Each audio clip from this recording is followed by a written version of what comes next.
नमस्कार CSK news में आप सभी दोस्तों का एक बार फिर से बहुत बहुत स्वागत है। दोस्तों आज दिन भर की जो फटाफट ब्रेकिंग न्यूज़ निकल के आ रही है दोस्तों, सख्त की बड़ी खबर निकल के आ रही है। पीओके में जबरदस्त तरीके से पाकिस्तानी सेना के खिलाफ विद्रोह शुरू हो गया। दरअसल पाकिस्तान की सेना ने 11 शिया समुदाय के लोगों को गोली मारकर हत्या की, जिसके बाद विरोध बढ़ गया है। प्रधानमंत्री नरेंद्र मोदी से संज्ञान लेने की मांग की है। जी हाँ, ये बड़ी अपडेट पीओके के लोगों ने पीएम मोदी से बड़ी अपील कर दी है। इसके बारे में आपको बताएंगे। इस बीच दूसरी बड़ी खबर निकल के आ रही है। पाकिस्तान ने तोड़ा सीजफायर। रजौरी में भारतीय सेनाओं ने घुसकर पीओके में किया तांडव। पाकिस्तान की कई चौकियां तबाह की गई हैं। ये बड़ी अपडेट निकल के आ रही है। तीसरी बड़ी खबर में जानेंगे, जहां पे भारत ने गाड़ा झंडा। जी हां, यूएन में भारत का झंडा फहराया। 2 साल के कार्यकाल के आज पहले दिन गलियारे में लगेगा तिरंगा। ये बड़ी अपडेट निकल के आ रही है। इस बीच अगली बड़ी खबर में जानेंगे, जहां पर नेपाल में जारी सियासी संकट के बीच बीमार पत्नी का इलाज कराने भारत आए हैं प्रधानमंत्री प्रचंड। जी हां, आपको बता दें कि नेपाल के मुख्य नेता प्रचंड और कई नेताओं से भी मुलाकात कर सकते हैं। जी हां, बीजेपी के केंद्रीय नेताओं से तो सब कुछ खबरें जानेंगे। जहां पर फंस गया है तुर्की। जी आपको बता दें कि मुस्लिमों ने ही विरोध शुरू कर दिया है। बीगर मुसलमानों को चीन को सौंपने जा रहा था, जहां अब उसकी ही संसद में घिर गया है। उसकी ही संसद में कई सांसदों ने विरोध करना शुरू कर दिया। तो दोस्तों सब कुछ खबरें करके आपको विस्तार से बताएंगे। जहां पर काबुल में बेपर्दा हुआ चीन 10 चीनी जासूसों के अफगान सरकार से चुपके से माफी मांग रहा है। जी हाँ, चुपके से माफी मांगकर चार्टर्ड प्लेन से लौट आया घर, वो भी आपको बताएंगे। लेकिन उससे पहले अगर आप भी पीएम मोदी के नेतृत्व पे पूर्णतः भरोसा करते हैं और इस देश की गौरवशाली इंडियन आर्मी पे गर्व है, तो इस वीडियो को लाइक करके अपना समर्थन दर्ज के। दरअसल पहली बड़ी खबर निकल के आ रही है। आपको बता दें, फिलहाल पाकिस्तान पीओके में जबरदस्त तरीके से पाकिस्तान की सेना के खिलाफ विद्रोह शुरू। शिया समुदाय के 11 लोगों की गोली मारकर पाकिस्तान की सेना ने की हत्या। विरोध प्रदर्शन तेज हो चुका है। पाकिस्तान के शांत बलूचिस्तान प्रांत में आतंकवादियों ने अपहरण कर अल्पसंख्यक शिया हजारा समुदाय के कम से कम 11 कोयला खनिकों की गरीबवार की गोली मारकर पाक की सेनाओं के द्वारा हत्या कर दिया गया। पीओके में मानवाधिकार कार्यकर्ता अहमद अय्यूब मिर्जा ने इसके लिए पाकिस्तानी आर्मी को भी जिम्मेदार माना है। उन्होंने कहा है कि बलूचिस्तान में हजारा शिया समुदाय सेना के हाथों का नरसंहार का सामना कर रही है। उन्होंने कहा है कि इन हत्याओं पर भी पाकिस्तानी अधिकारियों ने ध्यान नहीं दिया और पाकिस्तान की सेना का इसमें खुला हाथ है। इस बीच मिर्जा ने एक वीडियो संदेश में प्रधानमंत्री नरेंद्र मोदी से संज्ञान लेने की अपील की है। उन्होंने बलूचिस्तान और पाकिस्तान के कब्जे वाले जम्मू कश्मीर की आज़ादी की अपील की है। इधर मामले में पुलिस ने बताया है कि फिलहाल खनिजों को प्रांत के पर्वतीय माछ इलाके में हथियारबंद आतंकवादियों द्वारा अगवा किए जाने के बाद काफ़ी देर से गोली मारकर हत्या कर दी गई थी। दोस्तों आपको बता दें कि कथित तरीके से आतंकवादी कहा जा रहा है, बल्कि सामाजिक कार्यकर्ताओं का कहना है कि फिलहाल पाकिस्तान की सेना ने ही इनको गोली मारकर हत्या की है, जिसके बाद से विरोध तेज हो गया है। और आपको बता दें कि यहाँ पर पीएम मोदी से सोशल मीडिया पर वीडियो डालकर पीएम मोदी से जल्द इन सब मसलों पर संज्ञान लेने की अपील की है। तो दोस्तों ये आज़ादी की मांग उठने लगी और पाकिस्तान के खिलाफ विद्रोह शुरू हो चुका है। हम चलते हैं, अगली अपडेट लेते हैं। फिलहाल पाकिस्तान ने तोड़ा सीज फायर का उल्लंघन। रजौरी में एलओसी पर की गोलीबारी। तो पाकिस्तान पीओके में घुसकर भारत सेना ने पाक की कई चौकियों को किया तबाह। पाकिस्तानी सेना ने शनिवार को जम्मू कश्मीर के रजौरी जिले में नियंत्रण रेखा एलओसी के पास अग्रिम चौकियों पर भारी गोलीबारी और मोर्टार भी दागे थे। संडे को बात करें तो संडे को भी पाकिस्तान इसी तरीके का कारनामा किया। हालांकि पाकिस्तान को भारतीय सेना ने सीमा में घुस करके पाकिस्तान के कई चौकियों को तबाह कर दिया है। आपको बता दें कि 2020 में पाकिस्तान ने सबसे ज़्यादा बार सीज फायर का उल्लंघन किया है, क्योंकि पाकिस्तान पूरी तरीके से बौखलाया और तिलमिलाया हुआ है। भारतीय सेना की आक्रामक कार्रवाई को देखते हुए पाकिस्तान डरा हुआ है और आपको बता दें कि लगातार अब आतंकियों का मदद कर रहा है। आतंकियों को भारत में इलीगली तरीके से, अवैध तरीके से घुसेड़ने के लिए ये नया हथकंडा चल रहा है और सीज फायर का लगातार वायलेशन कर रहा है। हालांकि भारतीय सेनाओं ने इस बार भी मुंहतोड़ और करारा जवाब देते हुए पाकिस्तान की कई चौकियों को तबाह कर दिया है। हम चलते हैं, अगली अपडेट लेते हैं। फिलहाल भारत का संयुक्त राष्ट्र सुरक्षा परिषद में 2 साल का कार्यकाल, गलियारों में लगेगा तिरंगा। जी हाँ, यूएन में बड़ी खबर। भारत का संयुक्त राष्ट्र सुरक्षा परिषद में अस्थायी सदस्यता के तौर पर 2 साल का कार्यकाल सोमवार 4 जनवरी से प्रारंभ होगा। परिषद के गलियारे में तिरंगा लगाया गया है। भारत के झंडे के साथ ही अन्य 4 अस्थायी सदस्यों के राष्ट्रीय ध्वज भी पहले आधिकारिक कार्य दिवस पर विशेष समारोह के दौरान लगाए जाएंगे। आपको बता दें कि फिलहाल संयुक्त राष्ट्र के भारत के अस्थायी प्रतिनिधित्व भारतीय राजदूत TS त्रिमूर्ति तिरंगा झंडा लगवाएं और समारोह में उनके संक्षिप्त भाषण की भी उम्मीद है। आपको बता दें कि भारत अगस्त 2021 में संयुक्त राष्ट्र सुरक्षा परिषद की अध्यक्षता संभालेगा और उसके बाद 2022 में 1 महीने के लिए अध्यक्ष भी रहेगा।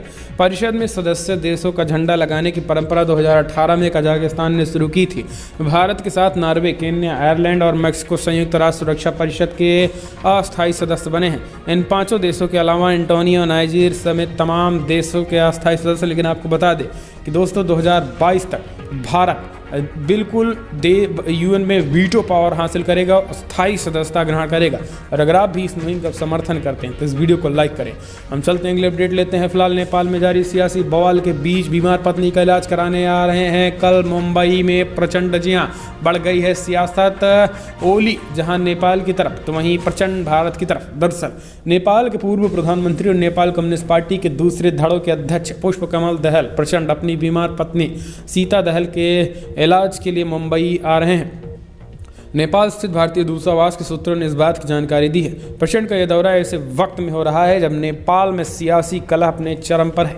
नेपाल कम्युनिस्ट पार्टी 2 धड़ों में बढ़ गई है। एक धड़े का नेतृत्व प्रधानमंत्री केपी शर्मा ओली कर रहे हैं तो दूसरे की अगुवाई पुष्पकमल दहल प्रचंड के हाथों में है। लेकिन इस बीच बड़ी अपडेट निकल के आ रही है कि प्रचंड के धड़े ने पीएम ओली के खिलाफ मोर्चा खोल रखा है। यही नहीं, प्रचंड ने ओली के खिलाफ दूसरे दौर के प्रदर्शन को हरी झंडी भी दिखा दी है। कम्युनिस्ट पार्टी के प्रचंड की अगुवाई वाले धड़े ने ऐलान किया है कि फिलहाल वो अपने आंदोलन के दूसरे दौर को जारी रखेगा। नेपाल कम्युनिस्ट पार्टी के नेता हेमल शर्मा ने कहा है कि फिलहाल आंदोलन की पूरी रणनीति बन गई है। वहीं आम लोग भी ओली के मुलाकात में उतर आए हैं। तो दोस्तों मुखालफत में उतर आए हैं। तो ये बड़ी खबर निकल के आ रही है। कल बीजेपी के केंद्रीय नेतृत्व से भी मुलाकात हो सकती है।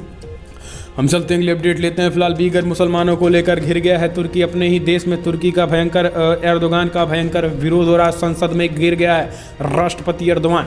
तुर्की के राष्ट्रपति रजब तैयब एर्दोगान बीगर मुसलमानों के प्रत्यर्पण से जुड़े एक समझौते को लेकर संसद में घिर गए हैं। तुर्की ने साल 2017 में चीन के साथ एक प्रत्यर्पण को लेकर एक समझौता किया था, जिसमें पिछले सप्ताह चीन की संसद ने इसे समझौते को स्वीकार कर लिया था, जबकि तुर्की की संसद ने अभी इसे मंजूर नहीं दे दी थी। इस समझौते के तहत तुर्की में रहे कई शरणार्थियों और बीगर मुसलमानों और आतंकवादी गतिविधियों में संलिप्त होने के शक के आधार पर चीन को प्रत्यर्पित किया जा सकता है। इस बीच तुर्की पर मानवाधिकार संगठनों का दबाव भी है और वो चीन के साथ हुए प्रत्यर्पण को लेकर हुए द्विपक्षीय समझौते को संसद में मंजूरी ना दे। मानवाधिकार कार्यकर्ताओं का कहना है कि फिलहाल तुर्की इस कदम से चीन से भागकर तुर्की शरण लेने वाले बीगर मुसलमानों निशाने पर आ जाएंगे। तुर्की की संसद में भी इसका कड़ा विरोध हो रहा है। आलोचकों का कहना है कि यह समझौते चीन में बीगर मुसलमानों को प्रताड़ित करने का जरिया बन जाएगा। इस तरीके से मुस्लिम राष्ट्र होने का तुर्की का कोई मतलब नहीं रह जाएगा। तो दोस्तों तुर्की में विरोध तुर्की का ही हो गया है। हम चलते हैं, अगले अपडेट लेते हैं। फिलहाल चीन की खलीफ होल दरअसल काबुल में बेपर्दा हुआ एक्सपोज हुआ। चीन 10 चीनी जासूसों को अफगान सरकार ने किया चुपके से किया माफ, चार्टर्ड प्लेन से लौटे घर। जी हाँ, दरअसल आपको बता दें कि फिलहाल जिस घटना की वजह से पूरी दुनिया में चीन की जग हंसाई होने वाली थी, अब उसे ड्रैगन की बड़ी राहत मिल गई है। अफगान सरकार ने जासूसों और आतंकी नेटवर्क चलाने के आरोप में पकड़े गए 10 चीनी नागरिकों को चुपके से माफ़ी दे दी है। इस मामले में परिचित लोगों ने सोमवार को कहा है कि अफगानिस्तान ने 10 दिसंबर को काबुल में एक आतंकी सेल चलाने के मामले में गिरफ्तार किए गए 10 चीनी नागरिकों को रिहा कर दिया है और उन्हें देश छोड़ने की मंजूरी दे दी है। जासूसी मॉड्यूल के ये 10 चीनी सरकार के द्वारा अरेंज की गई स्पेशल फ्लाइट से अपने देश चले गए हैं। हालांकि ये किस आधार पर इन 10 चीनी जासूसों को रिहा किया गया है, अब तक इसका कुछ पता नहीं चल पाया है। काबुल में राजनयिकों और सुरक्षा अधिकारियों ने हिंदुस्तान टाइम्स की रिपोर्ट माने तो अशरफ गनी ने इजाज़त मिलने के बाद राष्ट्रपति को सभी चीनी जासूसी चार्टर प्लेन पर सवार होकर देश छोड़कर चले गए हैं। लेकिन माना जा रहा है कि इसमें चीन अंदरूनी रूप से इस बात का माफ़ीनामा लिख कर दिया है कि दोबारा इस तरीके से अफगानिस्तान में जासूसी नहीं होगी।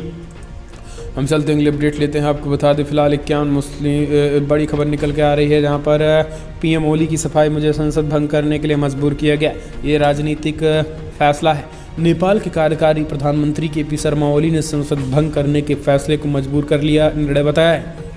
इस फैसले को कोर्ट में चुनौती से जुड़े सवाल पर ओली ने कहा है कि फिलहाल ये एक राजनीतिक कदम था और इसमें न्यायिक समीक्षा की आधिकारिक अनुमति नहीं है। ओली ने कहा है कि मुझे पार्टी के ही कुछ नेताओं ने ये फैसला लेने के लिए मजबूर कर दिया था। तो ये बड़ी खबर, सुप्रीम कोर्ट की 25 दिसंबर के कारण बताओ नोटिस की प्रतिक्रिया में ओली ने अटॉर्नी जनरल के कार्यक्रम के जरिए अपना कर्तव्य बताया है। हम चलते हैं, अगली अपडेट लेते हैं। फिलहाल चीन ने रक्षा कानून में किया संशोधन, सैन्य शक्ति मजबूत करने की तैयारी में। दरअसल अपने केंद्रीय सैन्य आयोग की शक्ति का विस्तार करने के लिए चीन ने 1 जनवरी से अपने राष्ट्रीय रक्षा कानूनों में संशोधन किया है। इसका उपयोग करके देश और विदेश में राष्ट्रीय हित की रक्षा में सैन्य और नागरिक संसाधनों को जुटाया जा सकेगा। यह संशोधन सैन्य नीति बनाने तैयार करने में राज्य परिषद की भूमिका को न केवल कमतर करते हैं बल्कि सीएमसी के निर्णय लेने के संपूर्ण शक्ति प्रदान करते हैं। दक्षिणी चीन मॉर्निंग पोस्ट के अनुसार सशस्त्र बलों को जुटाने और तैनात करने के आधार के रूप में पहली बार विकास हितों की सुरक्षा को कानून में जोड़ा गया है। पूरे 2 साल के विचार विमर्श के बाद नेशनल पीपल्स कांग्रेस द्वारा 26 दिसंबर को कानून में ये संशोधन पारित किए गए। इनमें 3 आर्टिकल हटाए गए थे जबकि 6 जोड़े भी गए थे। हम चलते हैं, अगले अपडेट लेते हैं। फिलहाल चीन के राष्ट्रपति शी जिनपिंग से पंगा लेना पड़ा भारी। जैक मा को 2 महीने से लापता है अरबपति कारोबारी जैक मा। चीन के तीसरे सबसे बड़े अरबपति और अलीबाबा समूह के मालिक जैक मा पिछले 2 महीने से लापता है। चीन में तकनीकी की दुनिया पर राज करने वाले जैक मा चीनी राष्ट्रपति शी जिनपिंग के साथ विवाद के बाद पिछले 2 महीने से नहीं देखे गए हैं। जैक मा ने चीन के ब्याजखोर वित्तीय नियामकों और सरकारी बैंकों को पिछले साल अक्टूबर में शंघाई में दिए भाषणों में तीखी आलोचना की थी। दुनिया भर में करोड़ों लोगों को के आदर्श रहे जैक मा ने सरकार से आह्वान किया है कि फिलहाल इस सिस्टम में बदलाव किया जाए जो बिजनेस में नई चीज़ें शुरू करने के प्रयास को दबाने का प्रयास करे। उन्होंने वैश्विक बैंकिंग नियमों को बुजुर्ग लोगों को क्लब करार दिया है। तो ये बड़ी खबर। हम चलते हैं, अगली अपडेट लेते हैं। FATF के खौफ से लखवी पर कार्रवाई का दिखावा कर रहा पाकिस्तान। पहले भी 3 बार कर चुका है ऐसा ढोंग, लेकिन इस बार उल्टा पड़ा दांव। मुंबई हमले के साजिशकर्ता जकीउर रहमान और पाकिस्तान सरकार ने FATF में अपनी इमेज सुधारने की कोशिश कर तहत गिरफ्तार किए गए, लेकिन इस आरोप में लखवी को शनिवार को गिरफ्तार किया गया था। वो पाकिस्तानी हुक्मरानों की कलाई खोलती हुई। यही नहीं, पाकिस्तान इस बारे में ही अपने बुने जाल में फंसा नजर आ रहा है। दरअसल लखवी पर आरोप है कि फिलहाल वो एक निजी एजेंसी के जरिए आतंकी गतिविधियों के लिए पैसा जुटा रहा था, जबकि पाकिस्तान FATF के समक्ष पिछले 2 वर्षों में ये दुहाई दे रहा है कि उसने आतंकी फंडिंग रोकने के लिए हर रास्ता बंद कर दिया है। भारतीय खुफिया एजेंसी के सूत्रों का कहना है कि फिलहाल पाकिस्तान यहीं अपने ही बुने जाल में फंस गया है। फरवरी 2021 की बैठक में इस बारे में पाकिस्तान को सफाई देनी होगी। पाकिस्तान को ये बताना होगा कि मुंबई हमले का मास्टरमाइंड जिस पर पाकिस्तान की अदालत में मामला लंबित है वो किस तरीके से आतंकी फंडिंग कर रहा था। हम चलते हैं, अगले अपडेट लेते हैं। फिलहाल वैक्सीन की परमिशन पर PM मोदी ने दी बधाई, कहा आत्मनिर्भर भारत की तरफ एक कदम। जी हाँ, दरअसल कोरोना वायरस की महामारी के खिलाफ जारी जंग के बीच drugs controller general of India DGCI ने serum institute of Bharat biotech की वैक्सीन के आपातकालीन इस्तेमाल को मंजूरी दे दी है। प्रधानमंत्री नरेंद्र मोदी ने इसे एक उत्साही लड़ाई का मोड़ बताते हुए कहा है कि फिलहाल हर भारतीय को गर्व होना चाहिए कि जिन 2 वैक्सीन के इमरजेंसी इस्तेमाल की इजाज़त दी गई है वो भारत में बनी है। PM मोदी ने वैज्ञानिकों की तारीफ करते हुए कहा है कि फिलहाल हमारे वैज्ञानिक समुदाय ने भी आत्मनिर्भर भारत का जज्बा दिखाया है और इसके मूल में देखभाल और करुणा भी है। उन्होंने वैक्सीन के आपातकालीन इस्तेमाल की मंजूरी को एक साहसी लड़ाई में टर्निंग पॉइंट भी बताया है। तो ये वैक्सीन को लेकर भी बड़ी अपडेट निकल के आ रही। दोस्तों, देश के वैज्ञानिकों के लिए एक लाइक तो बनता है। हम चलते हैं, अगली अपडेट लेते हैं। आपको बता दें फिलहाल बिग ब्रेकिंग ट्रायल, जब ट्रायल के लिए नहीं मिल रहे थे लोग तब तैयार हुए थे स्वयं सेवक। जी हाँ, ये बड़ी खबर। देश के राष्ट्रीय स्वयंसेवक संघ लगातार कांग्रेस पार्टी RSS को अपने निशाने पर लिए रहती है, लेकिन उनकी देशभक्ति की भावना को शायद कांग्रेसी कभी भी न फॉलो कर सकें। यही कारण है कि भारत के ड्रग्स कंट्रोलर DCGI ने रविवार को 2 कोरोना वैक्सीन को मंजूरी दी। सीरम इंस्टीट्यूट ऑफ इंडिया के कोविशील्ड और भारत बायोटेक की कोवैक्सीन को भारत में इमरजेंसी इस्तेमाल की अनुमति मिल गई है। अगले कुछ ही हफ्तों में बाद के बाद टीकाकरण शुरू हो जाएगा और इसको लेकर देश भर में 2 जनवरी को ड्राई रन भी चलाया गया। पिछले कई महीनों से देश भर में 4 कोरोना वैक्सीन का ट्रायल चल रहा है। इनमें से 2 को आज मंजूरी मिल गई। आपको बता दें कि ट्रायल के दौरान कंपनियों को वैक्सीन लगवाने के लिए स्वयंसेवकों को जुटाने की काफ़ी परेशानियों का सामना करना पड़ रहा था। वहीं कुछ लोग स्वेच्छा से आगे आकर टीका लगवा रहे थे। ऐसे ही 2 शख्स हैं जोरकुंदन और अविनाश सिंह परमार दोनों ने कोरोना वायरस वैक्सीन को दोनों डोज ले ली है और भी स्वस्थ हो चुके हैं। तो ये संघ के ही जुड़े कार्यकर्ता हैं। हम चलते हैं अगले अपडेट लेते हैं। फिलहाल बड़ी खबर गाजियाबाद शमशान घाट हादसे पर लोगों का फूटा गुस्सा। मेरठ तिराहे से मुरादाबाद नगर तक भीषण जाम। जी हाँ, दरअसल गाजियाबाद के मुराद नगर में रविवार को दोपहर शमशान घाट के प्रवेश द्वार के साथ ही बने गलियारों की छत गिरने से मलबे में दबकर 24 लोगों की मौत हो गई थी, 15 घायल हो गए थे। इस मामले में पुलिस ने 3 लोगों को गिरफ्तार किया है। इनमें EO Niharika Singh, JE CP Singh, supervisor Ashish Singh शामिल है। ठेकेदार अजय त्यागी व अन्य अज्ञात लोगों की गिरफ्तारी नहीं हो सकी है। ये जानकारी एसएसपी ग्रामीण डॉक्टर यही राजा ने दिया है। दोस्तों, ये काफ़ी ज़्यादा दुखद घटना है और इससे ठेकेदारों के खिलाफ कड़ी कार्रवाई की जानी चाहिए, चाहे फिर वो जेई हो या फिर उसमें का सुपरवाइजर, तमाम लोगों के खिलाफ। क्योंकि जिस तरीके से घटिया सामग्री अभी 8 महीने भी नहीं हुए थे, हालांकि वहाँ के निवासियों का कहना था कि फिलहाल घटिया सामग्री लगाई जा रही थी जिसका विरोध लगातार किया जा रहा था। उसके बावजूद भी इस तरीके से ना तो जेई ने देखा, ना ही ठेकेदार ने इस काम को ठीक करवाया और अचानक कल मलबे में बारिश होने की वजह से नींव में पानी गया और जो पिलर खड़े थे वो पूरी तरीके से दब गए। दबने की वजह से पूरी की पूरी छत ढहा कर गिर गई। हम चलते हैं अगले अपडेट लेते हैं। बंगाल में एंट्री के लिए ममता के धुर विरोधी अब्बास सिद्दीकी की शरण में पहुंचे ओवैसी। पश्चिम बंगाल में अप्रैल मई के महीनों में विधानसभा चुनाव होने की संभावना है। चुनाव में ओवैसी की पार्टी ऑल इंडिया मजलिस इत्तेहादुल मुस्लिमीन भी दाव आजमाने की तैयारी कर रही है। बंगाल में ओवैसी की एंट्री ममता बनर्जी की तृणमूल कांग्रेस के लिए मुश्किल बन सकती है। ओवैसी ने रविवार को बंगाल के एक लोकप्रिय युवा मुस्लिम नेता की शरण में जा पहुंचे। रविवार को बंगाल पहुंचे ओवैसी ने हाल ही के महीने में सत्तारूढ़ पार्टी के सबसे मुखर आलोचक के रूप में उभरने वाले अब्बासुद्दीन सिद्दीकी से हुगली में मुलाकात की। 2 घंटे की बैठक के बाद ओवैसी ने कहा है कि फिलहाल बंगाल में एआईएमआईएम पूरी तरीके से पार्टी को मजबूत करेगी और एआईएमआईएम की पार्टी को मजबूत और खास करके जो भी रणनीति होगी वो तैयार किया जाएगा और आगे ममता बनर्जी के खिलाफ चुनाव लड़ने का ताल ठोंक दिए हैं। हम चलते हैं अगले अपडेट लेते हैं। फिलहाल दोस्तों, भारत देश, दुनिया में भारत ही ऐसा देश है जहां बन रहे हैं नव कोरोना के टीके। प्रधानमंत्री मोदी की वजह से हो पाया है ये सब कुछ सफल। दरअसल कोरोना महामारी के खिलाफ जंग के बीच भारत ने पूरी दुनिया को दिखा दिया कि वो स्वास्थ्य से जुड़े अनुसंधान के क्षेत्र में किसी से कम नहीं है। देश में नव कोरोना टीकों का विकास इस तथ्य की मजबूती प्रदान करता है। भारत सरकार ने ऑक्सफोर्ड यूनिवर्सिटी एस्ट्राजेनेका की कोरोना वैक्सीन कोविशील्ड और भारत बायोटेक की वैक्सीन के आपात इस्तेमाल की मंजूरी दे दी है। कोविशील्ड, दूसरा कोवैक्सीन, तीसरा जाइकोव डी, चौथा स्पुतनिक बी, 5वां एनवीएस कोव, 6ठा बायोलॉजिकल ई लिमिटेड का टीका है, 7वां HCCO भी है। भारत बायोटेक का दूसरा टीका है, अरविंदो फार्मा का टीका है। 9 तरीके के टीके का लगातार परीक्षण चल रहा है, ये भारत नहीं कर दिखाएगा। हम चलते हैं अगले अपडेट लेते हैं। आपको बता दें दोस्तों, फिलहाल बड़ी खबर, रायबरेली में धर्म परिवर्तन करने वाले परिवार को जिंदा जलाने की कोशिश, प्रधान सहित 5 के खिलाफ FIR दर्ज। मुस्लिम परिवार को हिंदू धर्म अपना रायबरेली में कट्टरपंथियों को रास नहीं आ रहा है। यहाँ पर एक मुस्लिम के 4 बच्चों के साथ हिंदू धर्म अपनाने के बाद उनको जिंदा जलाने का प्रयास किया गया था। इस मामले में ग्राम प्रधान ताहिर सहित 5 लोगों के खिलाफ मामला दर्ज कर लिया गया है। इस बीच रायबरेली में कट्टरपंथियों को एक मुस्लिम को अपना धर्म त्याग कर हिंदू धर्म अपनाना रास नहीं आया और इससे लगातार धमकी मिलने के साथ प्रताड़ना भी झेलनी पड़ी। हद तो तब हो गई जब शनिवार रात धर्म परिवर्तन करने वाले युवक के घर को आग के हवाले कर दिया गया। इस आग से किसी की जान की हानि तो नहीं हुई, लेकिन घर में रखा सामान पूरी तरीके से जल गया। पुलिस इस मामले की भी जांच कर रही है। रायबरेली की सलोन विकासखंड के आतागंज रतौसी गांव के निवासी भी थे। हम चलते हैं अगले अपडेट लेते हैं। फिलहाल बड़ी खबर निकल के आ रही है दोस्तों, आपको बता दें किसानों के बीच बिग ब्रेकिंग न्यूज़ निकल के आ रही है, जहाँ पर 1.5 घंटे साथ रहने के बाद भी नहीं बनी बात। जिंदाबाद के लागे पायलट के नारे तो भड़क गए मुख्यमंत्री अशोक गहलोत जी। लगातार कांग्रेस पार्टी की टकराहट जो बढ़ रही है वो लगातार बढ़ती ही चली जा रही है। यही कारण है कि कल एक मंच पर तो आए खास करके मुख्यमंत्री अशोक गहलोत और सचिन पायलट, लेकिन उसके बावजूद भी उनको देखने की मिला कि फिलहाल उनमें दूरियां बनी रही। यही कारण है कि कांग्रेस में अभी भी फूट की वजह दिख रही है। हम चलते हैं अगले अपडेट। पत्थरबाजी पर सीएम शिवराज सख्त, शिवराज ने दिए दिए संकेत, पत्थरबाजों के खिलाफ कानून ला सकती है सरकार। जी हां, मध्य प्रदेश के नीमच, मंदसौर और उज्जैन में हुई घटनाओं के बीच मुख्यमंत्री शिवराज सिंह चौहान ने सख्त रुख अपनाते हुए कड़े निर्देश दे दिए हैं। मुख्यमंत्री शिवराज सिंह चौहान ने कहा है कि प्रदेश में हर कीमत पर अमन चैन कायम रहना जरूरी है। यदि कोई गड़बड़ करेगा तो उसे छोड़ा नहीं जाएगा।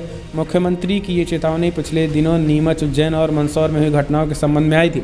इससे पहले मुख्यमंत्री ने इन घटनाओं पर अफसरों पर भी चर्चा की थी। मुख्यमंत्री ने मंत्रियों और विभाग प्रमुखों के साथ बैठक में कहा कि माफिया और मिलावटखोरों के खिलाफ अभियान में ढिलाई न की जाए। तो ये बड़ी खबर निकल के आ रही है दोस्तों। आपको बता दें कि लगातार अब उन लोगों पर शिकंजा कसा जाएगा। तो दोस्तों फिलहाल बड़ी खबर इतना है, लेकिन अगर आपको वीडियो पसंद आया तो लाइक करें, शेयर करें, कमेंट के माध्यम से आप अपनी राय देना ना भूलें। इस वीडियो में इतना ही। जय हिंद, वंदे मातरम।